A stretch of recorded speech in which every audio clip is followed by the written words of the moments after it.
ఈ రోజు మా ఇంట్లో ఉల్లిగారెలు అయితే వేసుకున్నాము విత్ చికెన్ కర్రీ అన్నమాట. గారెలు మార్నింగ్ బ్రేక్ఫాస్ట్ కింద వేసుకున్నాం మేము. నిజంగా బయట క్రిస్పీగా లోపల చాలా సాఫ్ట్ గా చాలా అంటే చాలా బాగా వచ్చాయి అన్నమాట. నాకు బాగా గుర్తు, మా అమ్మ ఎప్పుడు గారెలు వండినా సరే మా కోసం అని చెప్పి విడిగా పాకం పెట్టడానికి పక్కకైతే తీస్తుంది. కానీ ఇప్పుడు ఇవి ఉల్లిగారెలు కాబట్టి పాకం పెట్టడానికి బాగోవు. సో నేను గారెలు ఎలా ప్రిపేర్ చేశానో ఒకసారి చూసేయండి. ముందుగా మినపప్పునైతే ముందుడే నైట్ నానబెట్టుకోవాలి. మార్నింగ్ లేచి దాన్ని మంచిగా వాష్ చేసుకుని గ్రైండ్ చేసి పక్కన పెట్టుకోవాలన్నమాట. ఈ లోపు మనం వేసేది ఉల్లిగారెలు కాబట్టి దాంట్లో కావాల్సినవన్నీ కూడా కట్ చేసి పెట్టుకున్నాను. వాటన్నిటిని కూడా ఇప్పుడు ఈ పిండిలోకి ఒక్కొక్కటిగా ప్రవేశపెట్టాలన్నమాట. ముందుగా గుప్పెడు కొత్తిమీర అయితే యాడ్ చేసుకోవాలి.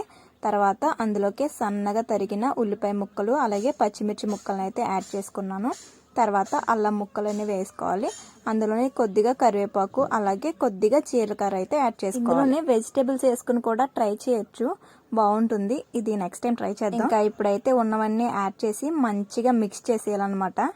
అవన్నీ బాగా కలిపేసిన తర్వాత దాంట్లోకి టేస్ట్కి సరిపడేంత సాల్ట్ అయితే యాడ్ చేసుకుని మంచిగా మిక్స్ చేసుకోవాలి. లోపు స్టవ్ వెలిగించి పాన్ పెట్టుకుని ఆయిల్ వేసి మంచిగా హీట్ అయ్యేంత వరకు వెయిట్ చేయాలి. ఇప్పుడు మనం మిక్స్ చేసుకున్న పిండి ఉంది కదా, దాన్ని ఇలా మంచిగా రౌండ్ బాల్ లా చుట్టుకుని అప్పుడు మధ్యలో చిన్న హోల్ పెట్టుకుని ఆయిల్లో వేసుకోవాలన్నమాట. గారెలు వేయడంలో నేను ఒక విషయం నేర్చుకున్నాను. ఏంటంటే అది గారెలు వేసేటప్పుడు మనం ఎడమ చేయి వాడకుండా కుడి చేత్తోనే వేయాలంట. ఇప్పుడైతే నేను అలానే ట్రై చేశాను అనమాట. ఎడమ చేతిలో కవర్ పెట్టుకుని దాని మీద పిండి పెట్టి ఒత్తి వేస్తారు కదా, అలా కాకుండా నేను ఇప్పుడు ఒక చేత్తోనే వేసాను. నాకైతే వర్కౌట్ అయింది. ఇంకా వీటిని అయితే గోల్డెన్ కలర్ వచ్చేంత వరకు బాగా ఫ్రై చేసుకుని ఇప్పుడు ఆయిల్లో తీసి పక్కకు పెట్టుకుని సర్వ్ చేసుకుని తినాలి. ఇంకా టేస్ట్ అయితే చాలా అంటే చాలా బాగుంది.